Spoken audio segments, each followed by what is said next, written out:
مدینہ منورہ میں نا قحط پڑ گیا تھا، غلہ نہیں ملتا تھا، تو قحط کے زمانے میں لوگ نا پھر چیزوں کو مہنگا کر کے بیچتے ہیں۔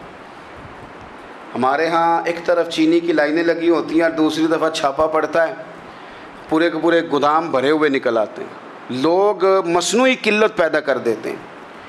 حضرت عمر فاروق رضی اللہ تعالیٰ عنہ کے زمانہ نور میں قحط پڑ گیا تھا، گندم کا دانہ اس طرح ہو گیا تھا جس طرح سونا ہے۔ سیدنا عثمان غنی رضی اللہ تعالیٰ عنہ کے نا بہت سارے اونٹ غلے کے بھرے ہوئے مصر سے آئے، اور لگتا یوں ہے کہ وہ شخص آپ ہی کو غلہ دیتا تھا، کسی اور کو دیتا بھی نہیں تھا، جو اونٹ بھر کے اس نے لیے۔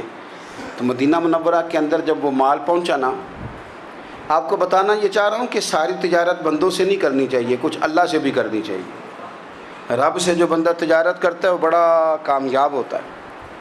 وہ غلے سے بھرے ہوئے اونٹ آپ کے پہنچ گئے تو تاجر آئے، انہوں نے آگے کہا عثمان ہم کھول کے نہیں دیکھتے کہ اندر مٹی ہے کہ سونا ہے، اور یہ بھی نہیں پوچھتے آپ نے کتنے کا خریدا ہے، آپ کی زبان پر اعتبار ہے، آپ نے جتنے کا مال لیا ہے نا ہم ڈبل دیتے ہیں، آپ ہمیں دے دیں۔ آپ فرمانے لگے نہیں مجھے زیادہ نفع ملتا ہے۔ انہوں نے کہا 2 گنا، فرمایا نہیں زیادہ ملتا ہے، کہا 3 گنا، فرمایا زیادہ ملتا ہے۔ وہ کہنے لگے اس سے زیادہ تو کوئی تاجر ہے ہی نہیں جو زیادہ دے، فرمایا بس مجھے ملتا ہے نا۔ کہا کتنا ملتا ہے؟ فرمانے لگے لگتا ہے کہ اگر وہ تاجر زیادہ کرم نوازی کرے تو 700 گنا تو دے گا ہی، اور باقی کریم ہے۔ انہوں نے کہا جی نہیں اتنا نہیں ہم دے سکتے، پھر آپ بیچ لیں۔ یہ بات ہی سمجھ میں نہیں آتی۔